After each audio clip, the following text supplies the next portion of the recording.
الحمد لله رب العالمين والصلاة والسلام على أشرف الأنبياء والمرسلين أما بعد فأعوذ بالله من الشيطان الرجيم من همزه ونفخه ونفثه بسم الله الرحمن الرحيم رب اشرح لي صدري ويسر لي أمري واحلل عقدة من لساني يفقه قولي اللهم انفعنا بما علمتنا وعلمنا ما ينفعنا وزدنا علما فبشر عباد الذين يستمعون القول فيتبعون أحسنه أولئك الذين هداهم الله وأولئك هم أولو الألباب أعوذ بالله من الشيطان الرجيم بسم الله الرحمن الرحيم وجاءوا أباهم عشاء يبكون وجاءوا أباهم اور وہ آئے اپنے باپ کے پاس عشاء رات کے وقت یبکون وہ رو رہے تھے وجاءوا اور وہ آئے یعنی حضرت یوسف کے بھائی حضرت یوسف کو اپنے ساتھ لے گئے تھے. کل ہم نے تفصیل سے پڑھا باپ ساتھ جانے کی اجازت نہیں دے رہے تھے، لیکن انہوں نے کہا کہ اے بجان آپ یوسف کے بارے میں آپ ہم پر اعتماد کریں، ہم آپ کے اعتماد کو ٹھیس نہیں پہنچائیں گے، تو آپ یوسف کو ہمارے ساتھ جانے دیں. حضرت یعقوب علیہ السلام نے روکنے کی کوشش کی، لیکن پھر بیٹوں کے اصرار پر یقین دلانے پر انہوں نے حضرت یوسف کو بیٹوں کے ساتھ کر دیا. اب جب وہ حضرت یوسف کو ساتھ لے گئے اپنے، تو انہوں نے جو ارادہ کیا تھا کہ وہ انہیں کسی گہرے کنویں میں ڈال دیں تو انہوں نے ڈال دیا. اور ہم نے پڑھا تھا کل کہ جب انہوں نے حضرت یوسف کو کنویں میں ڈالا تو اللہ نے حضرت یوسف کو وحی کی، اللہ نے انہیں بتا دیا کہ اے یوسف ایک وقت آئے گا کہ جب آپ یعنی بچ جائیں گے کنویں سے، اللہ آپ کو بچا لیں گے، اور ایک وقت ہوگا جب یہ آپ کے پاس آئیں گے آپ کے بھائی، یہ آپ کو نہیں پہچان سکیں گے لیکن آپ انہیں پہچان لیں گے. آپ نہ صرف انہیں پہچان لیں گے بلکہ تب آپ انہیں ان کے اس برے عمل کی اور اس اپنے بھائی کے ساتھ جو انہوں نے کیا آپ انہیں اس کی خبر بھی دیں گے. تو اپنی وہ تدبیر پوری کر کے اور کنویں میں ڈال کر اب وہ اپنے پروگرام کے مطابق رات کو والد کے پاس آئے، روتے ہوئے آئے، جھوٹ موٹ. اندر سے تو وہ خوش تھے، اندر سے تو سارا معاملہ انہوں نے خود کیا تھا، لیکن اوپر سے ظاہری طور پر افسوس کا اظہار کرتے ہوئے روتے ہوئے اپنے باپ کے پاس آئے، حضرت یعقوب علیہ السلام کے پاس. قالوا یا ابانا انا ذهبنا نستبق وتركنا یوسف عند متاعنا فاکلہ الذئب. انہوں نے کہا اے ہمارے ابا جان، انا ذهبنا بے شک ہم گئے تھے، نستبق ہم دوڑ لگا رہے تھے، وترکنا یوسف عند متاعنا اور ہم نے چھوڑ دیا یوسف کو اپنے سامان کے پاس، فاکلہ الذئب تو کھا لیا اس کو بھیڑیے نے، وما انت بمؤمن لنا اور نہیں ہے آپ یقین کرنے والے ہمارے لیے، ولو كنا صادقین اگرچہ ہم سچے ہی کیوں نہ ہوں. تو اب اپنے پلان کے مطابق، اپنے پروگرام کے مطابق وہ جھوٹ موٹ روتے ہوئے ظاہری طور پر افسوس کا اظہار کرتے ہوئے باپ کے پاس آئے اور بنی بنائی کہانی، گھڑی ہوئی کہانی انہوں نے باپ کو سنائی کہ ہم تو یوسف کی حفاظت کر رہے تھے، بس ہم نے دوڑ لگانا شروع کی تو یوسف کو سامان کے پاس چھوڑ دیا، پیچھے سے بھیڑیا آ کر کھا گیا. ساتھ ہی کہنے لگے کہ آپ ہم پر یقین نہیں کریں گے، وما انت بمؤمن لنا اور نہیں ہے آپ، ماں اگر نافیہ ہو تو اس کے بعد بی آتا ہے، بادر بی، اس کا ہم اردو میں ترجمہ نہیں کرتے، اور نہیں ہے آپ بمؤمن. اب مومن کا عام طور پر ہم معنی کرتے ہیں ایمان لانے والے. مومن کا معنی آمن یؤمن ایمان، مومن کا معنی ایمان تب ہوتا ہے معروف معنوں میں ایمان جب اس کے بعد با آئے. تو یہاں مومن کے بعد لام ہے، لام جارہ ہے، تو اگر آمن یؤمن ایمان کے بعد لام آئے، لام جارہ، تو اس وقت پھر یہ یقین کرنے کے معنی میں ہوتا ہے. پھر وہ معروف معنوں میں وہ جو اسلام اور ایمان ہے اس معنوں میں وہ ایمان نہیں ہوتا، اس وقت یہ یقین کرنے کے معنی میں ہوتا ہے۔ تو یہاں وما انت بمؤمن لنا، یہ نہیں کہا وما انت بمؤمن بنا۔ اگر وما انت بمؤمن بنا ہوتا تو پھر یہاں مؤمن ایمان لانے کے معنی میں ہوتا، معروف معنوں میں جو ایمان ہوتا ہے۔ تو اب مؤمن لنا بمؤمن لنا نہیں ہے آپ اعتماد کرنے والے، یقین کرنے والے، لنا ہم پر۔ اور ہم نے اسی طرح پیچھے سورہ توبہ میں بھی پڑھا تھا ہم نے، وہاں ایک ہی جگہ پر ایک آیت کریمہ میں ایمان کے بعد با بھی ہے اور ایمان کے بعد حرف جار بھی ہے، اس سے یہ فرق زیادہ بہتر طریقے سے واضح ہو جاتا ہے۔ یہ ویب سائٹ کھل نہیں رہی، تو بہرحال وہ سورہ توبہ کی آیت ہے وَمِنْهُمُ الَّذِينَ يُؤْذُونَ النَّبِيَّ وَيَقُولُونَ هُوَ أُذُنٌ، کہ ان میں سے کچھ ایسے لوگ بھی ہیں جو نبی کو ایذا دیتے ہیں اور وہ نبی کے بارے میں کہتے ہیں کہ وہ کان ہیں۔ آمن یؤمن، ایمان کے بعد با آئے تو اس کا مطلب ایمان لانا ہوتا ہے معروف معنوں میں، اور اگر بعد میں حرف جار آئے لام تو اس کا مطلب یقین کرنا ہوتا ہے۔ جیسے یہ سورہ توبہ کی آیت میں نے کھولی ہے تو دیکھیے یہاں نبی صلی اللہ علیہ وسلم کے بارے میں ہے یؤمن باللہ و یؤمن للمؤمنین۔ اب یؤمن باللہ اور یؤمن للمؤمنین، یہاں یؤمن کے بعد با ہے باللہ، و یؤمن للمؤمنین میں یؤمن بالمؤمنین نہیں ہے، تو یؤمن للمؤمنین، تو ان دونوں یؤمن میں کیا فرق ہوگا معنی میں؟ تو یہ دیکھیے یہاں اس سورہ توبہ میں یؤمن باللہ و یؤمن للمؤمنین، تو یؤمن باللہ میں ہم معنی کریں گے یہ نبی کریم صلی اللہ علیہ وسلم کے بارے میں ہے، یؤمن باللہ وہ ایمان لاتے ہیں اللہ کے ساتھ، و یؤمن للمؤمنین، اب یہاں یہ معنی نہیں کریں گے وہ ایمان لاتے ہیں مومنین کے ساتھ، یہاں ہم معنی کریں گے اور وہ یقین کرتے ہیں مومنین کی باتوں کا، مومنین کی باتوں پر اعتماد کرتے ہیں، مومنین کی باتوں کا یقین کرتے ہیں۔ تو یہ فرق ہے یؤمن باللہ، یؤمن بی اور یؤمن لی کا، یہاں بھی یہی انداز ہے وما انت بمؤمن لنا، اور نہیں ہیں آپ یقین کرنے والے ہماری بات کو، ہمارا، ولو کننا صادقین، اگرچہ ہم سچے ہوں۔ اب یہ جو انہوں نے بات کہی وما انت بمؤمن لنا، آپ ہماری بات کا یقین نہیں کرنے والے، ولو کننا صادقین، اگرچہ ہم سچے ہوں، یہ انہوں نے اپنے پلاننگ کے مطابق یہ بات کی۔ اصل میں دیکھیے باپ کو تو پہلے ہی اعتماد نہیں تھا بیٹوں پر، باپ تو پہلے ہی بیٹوں کو حضرت یوسف کو ساتھ لے جانے نہیں دینا چاہتے تھے، وہ تو بیٹوں نے دھکا کیا اور مجبور کیا باپ کو اور اصرار زیادہ کیا تو وہ تیار ہو گئے اور انہوں نے بھیج دیا۔ اب انہوں نے اپنے پلاننگ پہ عمل کیا اور کہا کہ وہ بھیڑیا کھا گیا ہے، باپ نے بھی یہی خدشہ ظاہر کیا تھا کہ مجھے ڈر ہے کہ کہیں بھیڑیا نہ کھا لے، تو اس وقت بھائیوں نے کہا تھا کہ ہم تو اتنے زیادہ ہیں، ہم اتنے زیادہ بھائیوں کی موجودگی میں بھیڑیا کھا گیا تو پھر تو ہم خسارے میں ہیں، تو پھر تو یہ تو نہیں ہو سکتا۔ تو اب وہی انہوں نے عذر پیش کیا، اب جب انہوں نے وہی بہانہ انہوں نے لگایا جھوٹا، جب بہانہ لگایا تو ساتھ ہی باپ کو کہہ دیا کہ آپ تو ہماری بات پہ یقین اس لیے نہیں کریں گے، ہم چاہے سچ کیوں نہ بول رہے ہوں تو آپ ہماری بات پہ یقین اس لیے نہیں کریں گے کیونکہ آپ کو پہلے ہی ہم پہ شک تھا، آپ پہلے ہی ہمارے بارے میں آپ یہ گمان کر رہے تھے کہ ہم یوسف کے خیر خواہ نہیں ہیں، آپ ہمیں پہلے ہی لے جانے نہیں دے رہے تھے حضرت یوسف کو، تو آپ ہماری بات پہ اس لیے یقین نہیں کریں گے اگرچہ ہم سچے ہوں، حالانکہ وہ سچے تھے ہی نہیں۔ تو بہرحال انہوں نے اپنی بات میں زور پیدا کرنے کے لیے یہ بات کہی، ہم سچے ہی کیوں نہ ہوں آپ پھر بھی ہماری بات پہ یقین نہیں کریں گے۔ وَجَاءُوا عَلَىٰ قَمِيصِهِ بِدَمٍ كَذِبٍ، اور وہ لے آئے حضرت یوسف کی قمیص پر، وجاءوا اور وہ لائے علی قمیصی ان کی قمیص پر، الحمدللہ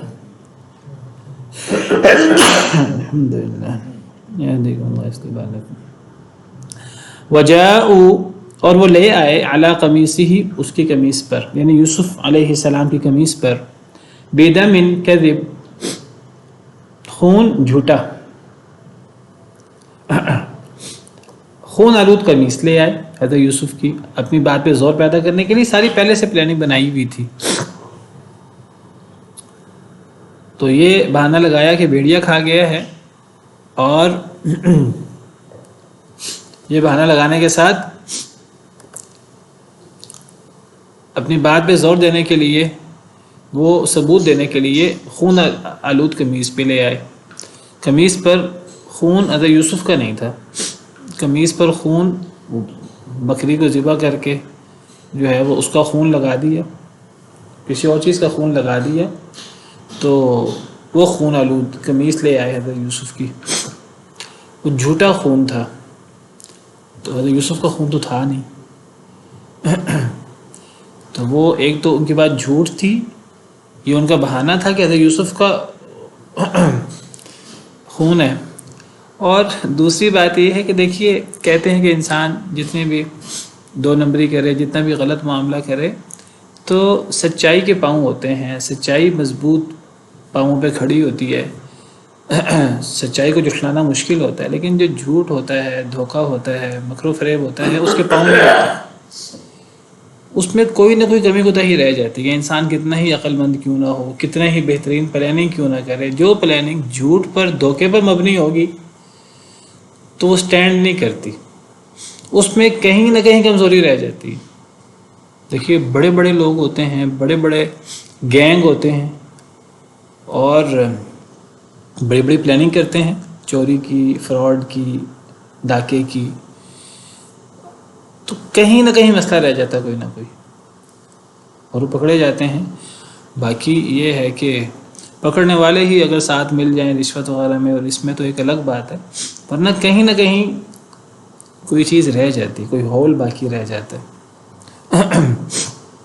اب یہاں انہوں نے پلاننگ تو کی اور اپنی طرف سے بڑی زبردست پلاننگ کی، لیکن وہ خون جھوٹا تھا. کیسے جھوٹا تھا؟ اتنی واضح بات بھول گئے کہ وہ کپڑا جو ہے وہ صحیح سالم تھا.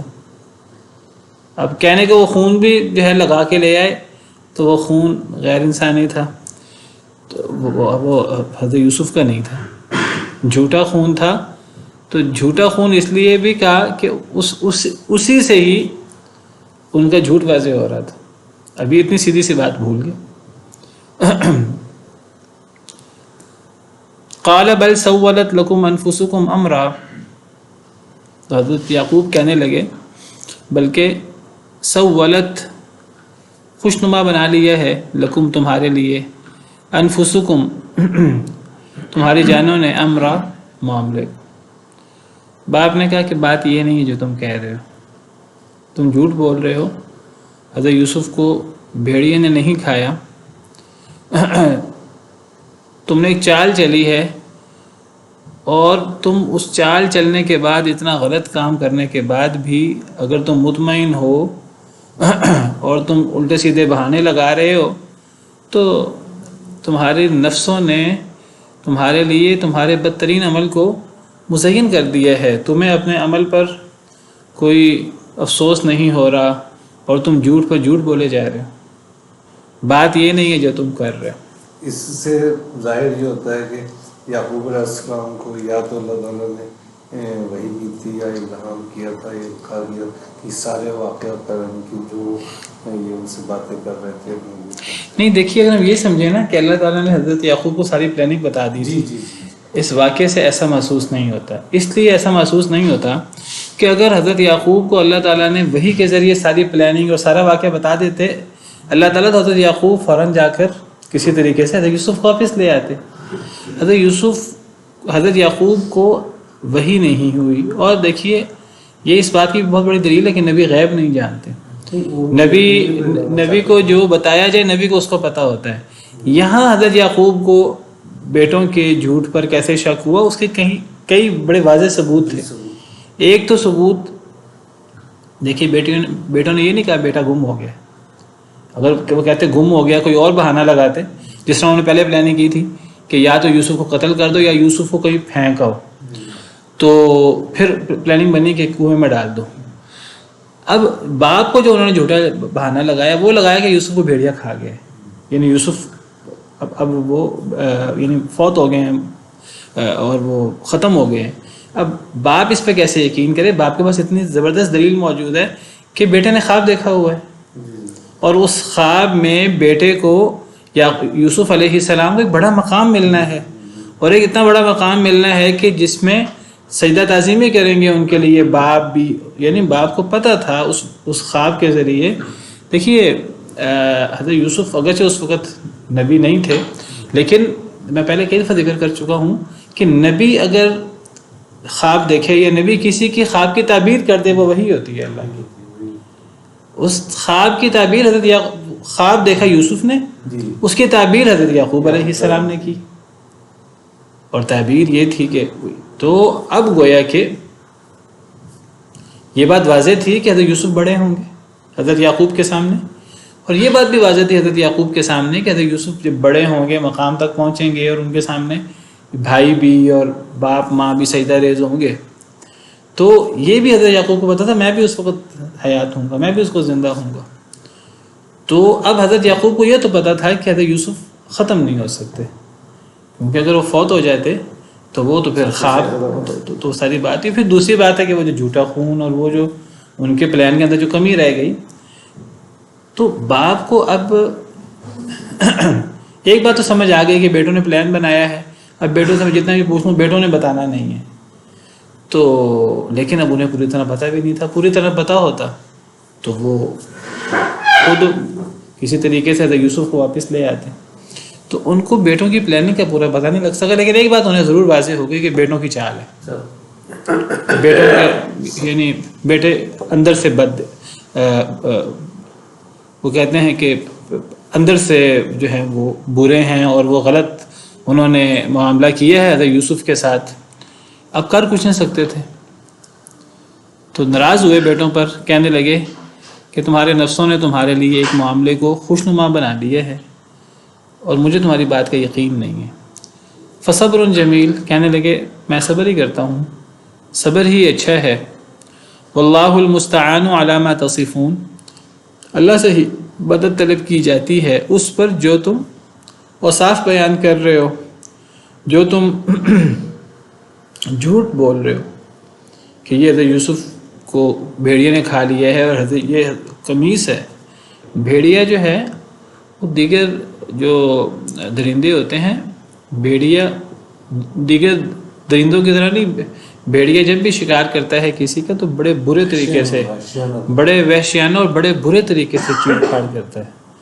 تو وہ قمیص سلامت بھی ہو تو اور خون آلود بھی ہو اور وہ صحیح وہ پھٹا بھی نہ ہو، تو عام درندے بھی وہ چیڑ پھاڑ کرتے ہیں، بھیڑیا بڑے برے طریقے سے چیڑ پھاڑ کرتا ہے.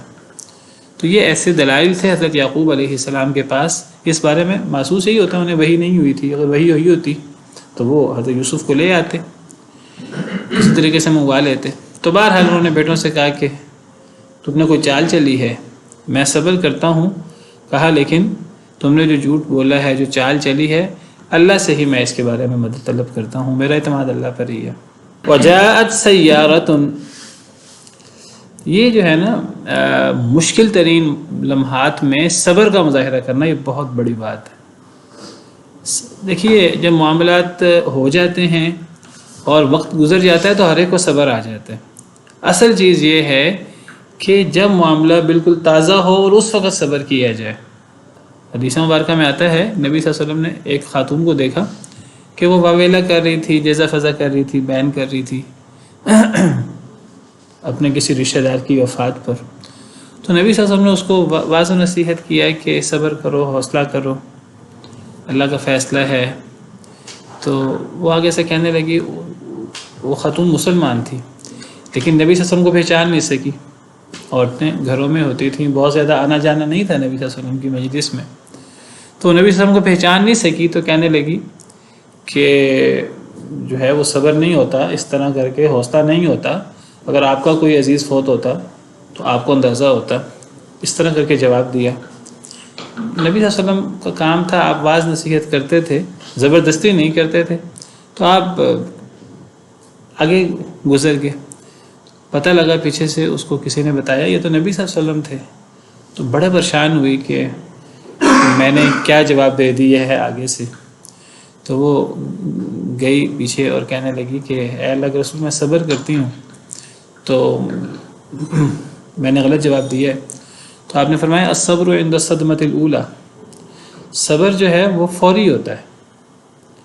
بعد میں تو صبر ہر ایک کو آ جاتا ہے، کوئی کتنا ہی بے صبرہ کیوں نہ ہو تو وہ جتنا بھی جزا فضا کرے، جتنا بھی بیان کرے، ایک وقت آئے گا کہ وہ پھر اسے خاموش ہو کے بیٹھنا پڑے گا. تو یہ جو انسان اپنا غصہ، اپنا بین اور اپنے شکوے شکایت سارے کر لے، بعد میں تو اب دنیا میں صبر تو پھر آ ہی جاتا ہے. تو یہ صبر نہیں ہوتا. صبر وہ ہے جو موقع پر ہو، جس وقت صبر کرنا ہے اس وقت منہ سے ایسے کلمات نہ نکلیں جو اللہ کو ناراض کر دیں. جس طرح نبی صلی اللہ علیہ وسلم کو جب خبر ملی، آپ کے سامنے آپ کے جو بیٹے فوت ہوئے حضرت ابراہیم، تو نبی صلی اللہ علیہ وسلم نے فرمایا کہ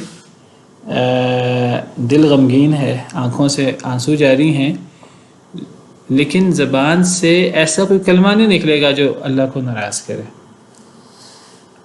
تو کہنے لگے زبان سے شکوہ نہیں نکلے گا، باقی یہ نہیں کہ افسوس نہیں ہے، دل میں غم بھی ہے، آنکھوں سے آنسو بھی جاری ہیں. تو حضرت یعقوب علیہ السلام نے اس مشکل ترین موقع پر بیٹوں کو تو کہا کہ تم غلط بات کر رہے ہو، لیکن صبر کا مظاہرہ کیا. یہ بہت بڑی یہ اخلاق ہے اور بہت بڑی ہمارے لیے ایک مثال ہے. حضرت عائشہ رضی اللہ تعالیٰ عنہ پر جب الزام لگا، فحاشی کا الزام، تو وہ یعنی ایک تو عورت کے لیے فحاشی کا الزام بہت بڑا الزام ہوتا ہے، پھر وہ عورت پاک دامن ہو اور وہ سیدہ عائشہ جیسی اور ام المومنین ہو، اس کے لیے تو ایک بہت بڑی بات تھی. تو انہوں نے جب منافقین وغیرہ نے الزام لگایا، اور جب ان کو پتہ لگا، ان کو فوری پتہ نہیں لگا تھا، ان کو لیٹ پتہ لگا، وہ تو گھر میں تھی، تو ان کو ان کی والدہ نے بتایا، دیگر لوگوں نے، کہ آپ کے بارے میں یہ باتیں ہو رہی ہیں. تو انہوں نے اس موقع پر یہی کہا تھا، انہوں نے کہا تھا کہ یہ مجھ پر اتنا بڑا الزام ہے، کوئی بندہ ایسے سوچ بھی کیسے سکتا ہے. لیکن پھر کہتی ہیں اس وقت کہ میں وہی کہتی ہوں جو حضرت یوسف کے والد نے کہا تھا، صبر جمیل. تو بہرحال یہ ایک نبوی ایک اخلاق ہے، بہترین اخلاق ہے اور ایک سبق ہے ہمارے لیے، جو سیدنا یعقوب علیہ السلام نے ہمارے لیے ایک مثال پیش کی کہ صبر ہی بہتر ہے، اور اللہ سے ہی مدد طلب کی جاتی ہے، اوپر اس کے جو تم جھوٹے اوصاف بیان کر رہے ہو. اللہ ہی اس میں مدد کرنے والا ہے، اللہ ہی حق بات کو کھولنے والا ہے.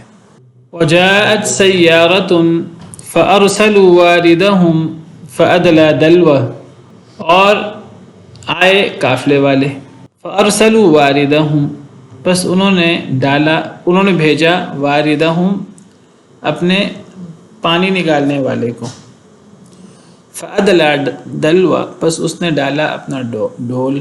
جی ابھی کچھ دیر پہلے ہاتھ کھڑا کیا تھا کسی نے آپ میں سے، شاید حماد صاحب نے ہاتھ کھڑا کیا تھا. آپ کو کوئی سوال تھا؟ وعلیکم السلام ورحمۃ اللہ. جی سر، یہ میرا سوال یہ تھا کہ یہ قمیض کو ٹھیک سمجھا جائے جی، تو یہ کہیں ایسا ثابت بھی ہے کہ قمیض صحیح حالت تھی یا وہ پھٹی ہوئی تھی، یا قمیض کی حالت ایسی ہو جس سے شک ہو گیا؟ اصل میں دیکھیے کہیں ڈیٹیل اللہ عالم، اس قرآن کریم میں تو ذکر نہیں ہے اس کا. مفسرین نے یہ لکھا ہے کہ وہ قمیص جو ہے وہ صحیح تھی، اور اصل میں یہ جو بدم کذب ہے نا، کہ جھوٹا خون، تو اس سے مراد یہ ہے کہ وہ جو خون والی بات ان کی جھوٹی تھی. تو باقی اب وہ خون جھوٹا تھا، یعنی خون حضرت یوسف کا نہیں تھا، کسی اور چیز کا تھا، یہ تو واضح ہے اس سے.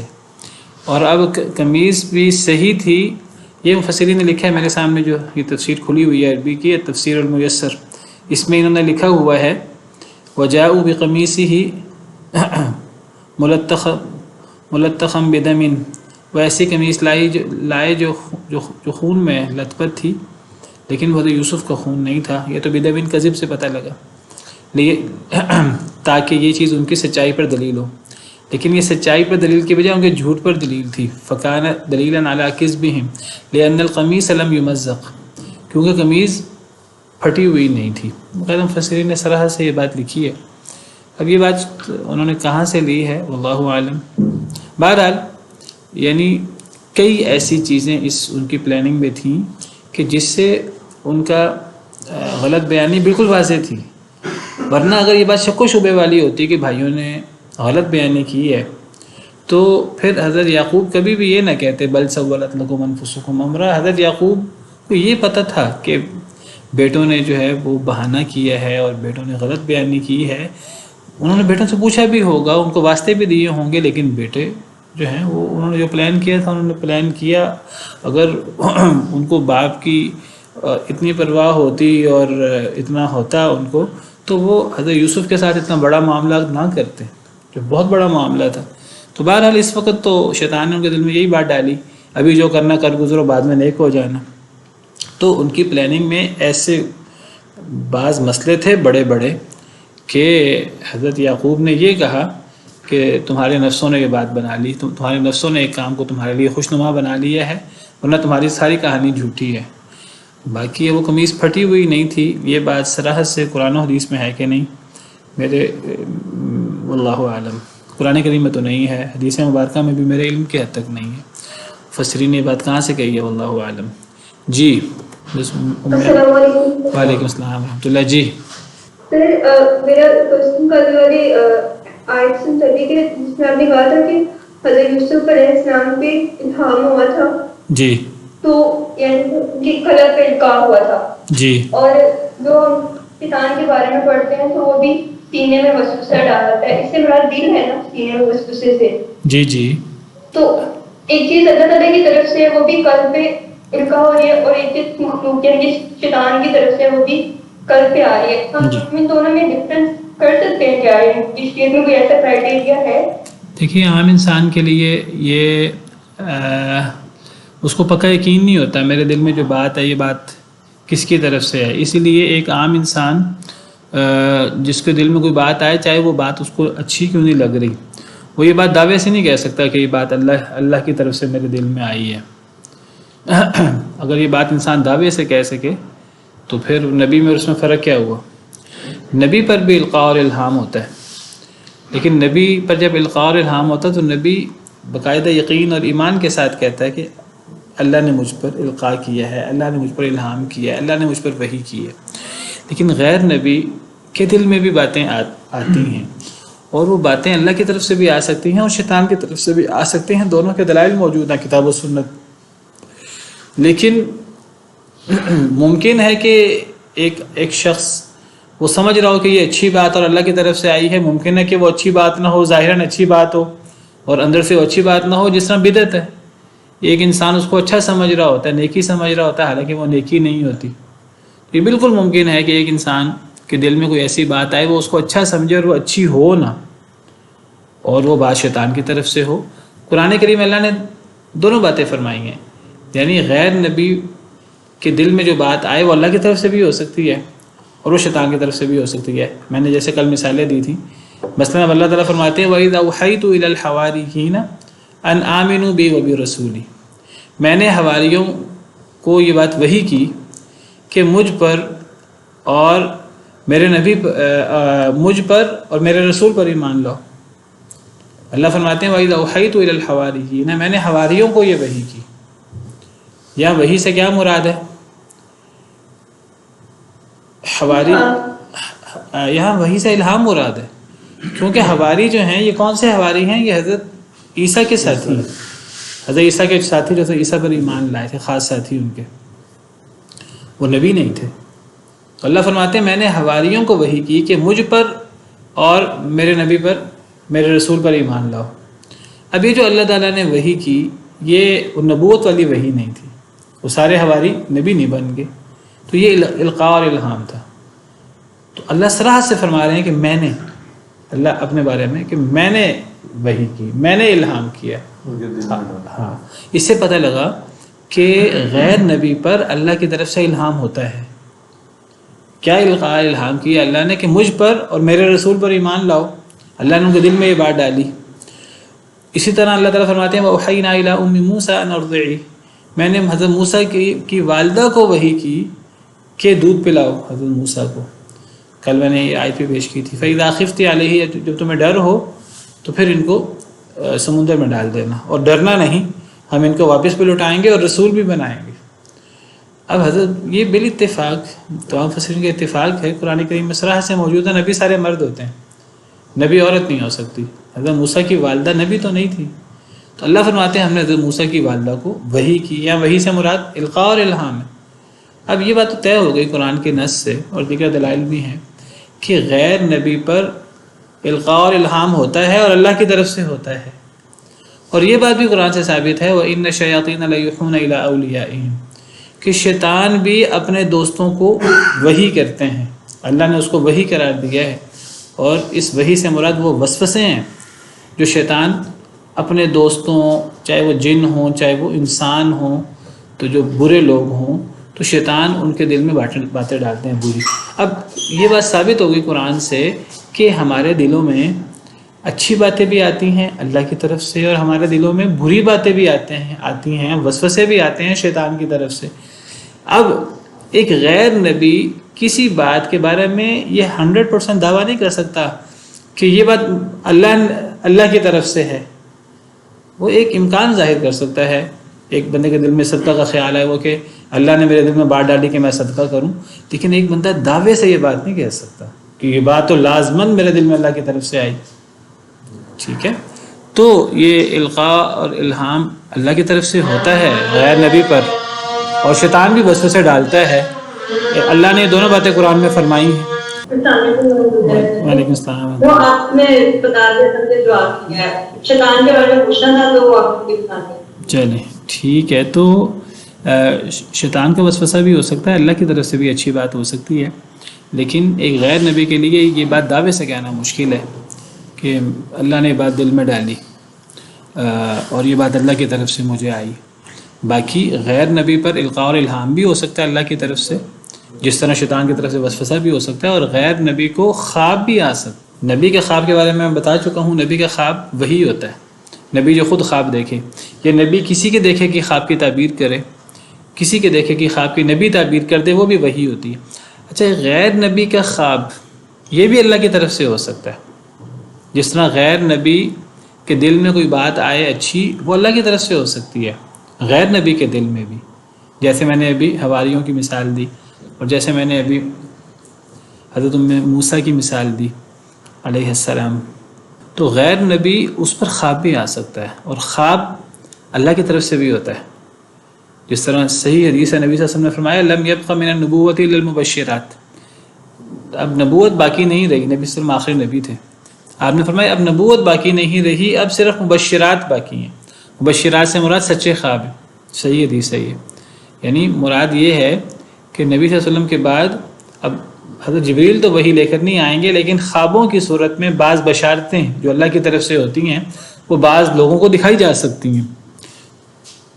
لیکن جس طرح خواب اللہ کی طرف سے ہوتے ہیں، ایک غیر نبی کو بھی اللہ کی طرف سے خواب آ سکتے ہیں جن میں ان کو کوئی بشارت وغیرہ، کوئی اپنے بزرگوں کے بارے میں، کوئی والد کے بارے میں، کوئی اپنے بارے میں کوئی اچھی بشارت مل جائے، کوئی بندہ اچھی چیز دیکھ لے.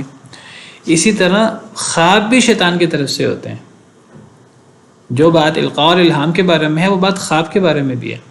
القاء اور الہام جس طرح غیر نبی پر اللہ کی طرف سے ہو سکتا ہے، اس طرح شیطان کی طرف سے بھی وسوسہ ہو سکتا ہے. اسی طرح خواب اللہ کی طرف سے بھی ہو سکتا ہے غیر نبی پر، اور شیطان کی طرف سے بھی ہو سکتا ہے.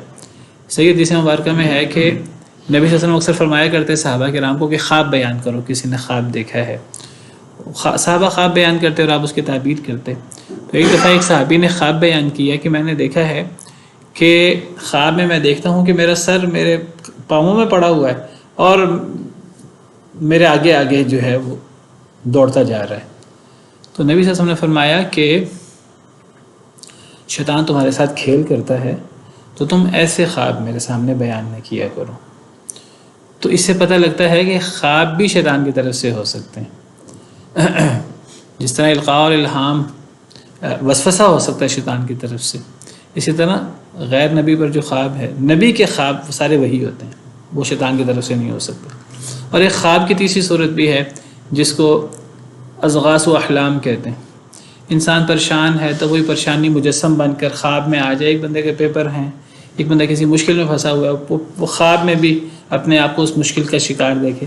تو وہ انسان کا ذہن اللہ نے بڑا عجیب بنایا ہے. تو جو چیز انسان کو ٹینشن میں ڈالتی ہے بعض وہ چیز خواب میں بھی آ جاتی. تو یہ 3 قسمیں ہوتی ہیں خوابوں کی. سچے خواب تو غیر مسلموں کو بھی آ سکتے ہیں. ان پر مبشرات کا اطلاق تو نہیں ہو سکتا. مبشرات سے مراد صرف یہی نہیں ہے کہ جنت کی بشارت. مبشرات سے مراد کسی کو کوئی خواب نظر آئے اور اس خواب کا کوئی نتیجہ دنیاوی اعتبار سے بہتر ہو. اب جیسے وہ بادشاہ نے خواب دیکھا تھا، اسی حضرت یوسف کے قصے میں بادشاہ نے خواب دیکھا تھا. اس خواب میں یہ تھا کہ 7 پتلی گائیں 7 موٹی گائیں کو کھا رہی ہیں. اب اس میں یہ تھا حضرت یوسف نے جو تعبیر کی کہ 7 سال خوب بارش ہوگی، موٹی گائیں، اور پھر 7 سال قحط ہوگا. اب اس میں 7 سال خوب بارش ہونے کا ذکر ہے. اب یہ 7 سال جو خوب بارش ہے یہ ایک لحاظ سے بشارت ہے، لیکن اگلے 7 سال قحط ہے. تو بشارت سے مراد ضروری نہیں ہے کہ بشارت سے مراد جنت کی بشارت ہی ہو. بشارت سے مراد ایک مطلب خواب میں دیکھے کہ میں اچھے حالوں میں ہوں. تو واللہ عالم. فرمایا وجاءت سیارۃ، آئے قافلے والے، فارسلوا واردہم، انہوں نے بھیجا اپنے پانی لینے والے کو. ایک قافلہ وہاں سے گزرا کنویں کے پاس. اب انہوں نے بھیجا اپنے والد کو. والد کے بارے میں نے بتایا تھا آپ کو پچھلے دنوں، ہم نے سورہ ہود میں پڑھا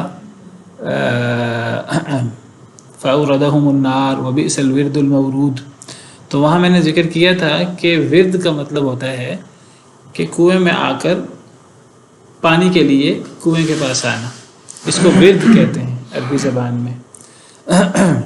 تو ورد واو را دال کا مطلب کنویں میں پانی لینے کے لیے جانا کنویں کے پاس. تو اس کا مطلب پیاسا شخص بھی ہوتا ہے، کیونکہ کنویں کے پاس وہی آئے گا جو پیاسا ہوگا. اور میں نے ذکر کیا تھا آپ کو سورہ مریم میں اللہ کے دشمنوں کے بارے میں ہے، مجرموں کے بارے میں ہے وَنَسُوقُ الْمُجْرِمِينَ إِلَىٰ جَهَنَّمَ وِرْدًا، ہم مجرمین کو جہنم میں پیاسا گھسیٹیں گے. وردا تو وارد اسی سے ہی ہے. وارد کا مطلب ہر قافلے کے ساتھ ایسے ماہر شخص ہوتے تھے کنویں والے اور جو ڈول والے اور جو تیزی سے کنویں سے ڈول میں پانی نکال لیتے تھے. تو ایسے لوگوں کو وارد کہا جاتا تھا. تو وارد کا مطلب کنویں پر جا کر وہاں سے قافلے والوں کے لیے پانی کا انتظام کرنے والا. تو ایک قافلہ آیا اور اس قافلے والوں نے اپنے پانی کا انتظام کرنے والے کو بھیجا، جاؤ جی کنویں سے پانی لے آؤ. جی یہ رو کا لفظ بھی بولا جاتا ہے اکثر بول چال میں، رو رو جاؤ جاؤ. روح الگ چیز ہے، یہ وارد الگ چیز ہے. نہیں روح کا مطلب یہ اس سے مطلب ہے وہ نہیں ہے وہ لفظ نکلا ہوا وارد سے. ہاں وارد الگ ہے، روح الگ ہے. وارد میں تو واو را دال ہے نا، روح میں تو را ہا ہے، را واو ہا ہے. وہ بالکل الگ لفظ ہے، یہ الگ لفظ ہے. ہر کام اللہ کی مرضی سے ہوتا ہے.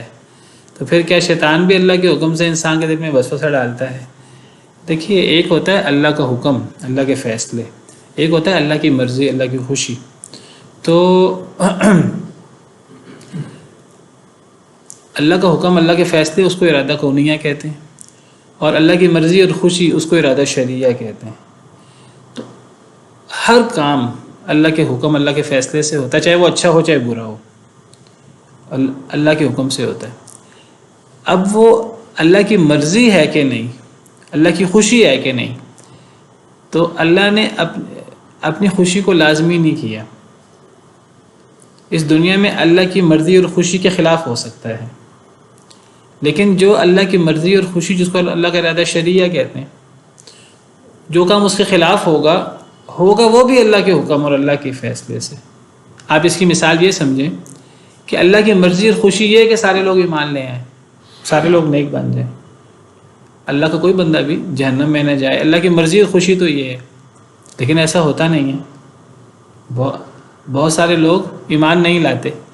اب جو ایمان لاتا ہے وہ تو اللہ کی مرضی اور خوشی سے ایمان لاتا ہے. جو ایمان نہیں لاتا تو وہ اب اللہ کی مرضی اور خوشی تو نہیں ہے، لیکن ہے وہ بھی اللہ کا فیصلہ، جس کو ہم ارادہ کونیہ کہتے ہیں. وہ کیسے اللہ کا فیصلہ ہے؟ وہ ہے تو وہ انسانی عمل کہ انسان کے سامنے دعوت آئی، انسان نے قبول نہیں کی. اب وہ جو انسان نے قبول نہیں کیا، اپنا اختیار استعمال کیا ہے، تو انسان کا اختیار کو استعمال کرنا، یہ اختیار بھی تو اللہ کا دیا ہوا ہے.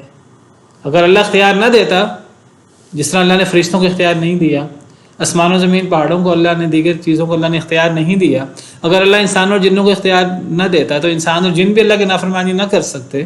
تو انسان اور جن اگر اللہ کی نافرمانی کرتے ہیں، اگرچہ وہ خود نافرمانی کرتے ہیں اللہ کی، لیکن اس نافرمانی کرنے میں اللہ کا دیا ہوا اختیار شامل ہے. اس معنی میں وہ بھی اللہ کا حکم ہے، وہ بھی اللہ کا حکم ہے، اگرچہ وہ اللہ کی مرضی اور خوشی نہیں ہے. تو آپ نے یہاں وہ اللہ کا حکم اور اللہ کی مرضی کو خلط ملط کر دی ہے.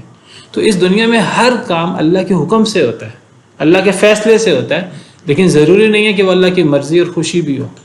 اللہ قرآن میں فرماتے ہیں ان تکفروا فإن اللہ غنی عنکم ولا یرضی لعبادہ الکفر. اگر تم کفر کرو تو اللہ بے نیاز ہے تم سے، لیکن اللہ اپنے بندوں سے ناشکری کو پسند نہیں کرتا. وَإِن تَشْكُرُوا يَرْضَهُ لَكُمْ. اگر تم شکر کرو تو یہ چیز اللہ کو پسند ہے. اب اس آیت میں اللہ نے صراحت سے فرما دیا کہ اگر تم کفر کرو، ناشکری کرو، تو یہ چیز اللہ کو پسند تو نہیں ہے. ان تکفروا فإن اللہ غنی عنکم ولا یرضی لعبادہ الکفر. اللہ اپنے بندوں سے کفر کو پسند نہیں کرتا. اب اللہ پسند تو نہیں کرتا، لیکن پھر بھی دنیا میں کفر ہو رہا ہے، ناشکری ہو رہی ہے. کیا مطلب اس کا؟ دنیا میں اللہ کی مرضی کے خلاف، خوشی کے خلاف ہو سکتا ہے، لیکن وہ اللہ کی چاہت نہیں ہے، اللہ کی خوشی نہیں ہے. لیکن وہ جو ہو رہا ہے وہ بھی اللہ کا حکم. وہ کس معنی میں اللہ کا حکم ہے؟ کہ وہ اللہ کے دیے ہوئے اختیار سے ہے. یہ فرق کرنا بہت ضروری ہے ارادہ کونی اور ارادہ شرعیہ کا. چلیں وہ ختم ہو گیا ہے. تو اس آیت کریمہ کو، آیت نمبر 19 کو انشاءاللہ کل دوبارہ پڑھیں گے. وجاءت سیارۃ. سبحان ربک رب العزۃ عما یصفون وسلام علی المرسلین والحمد للہ رب العالمین.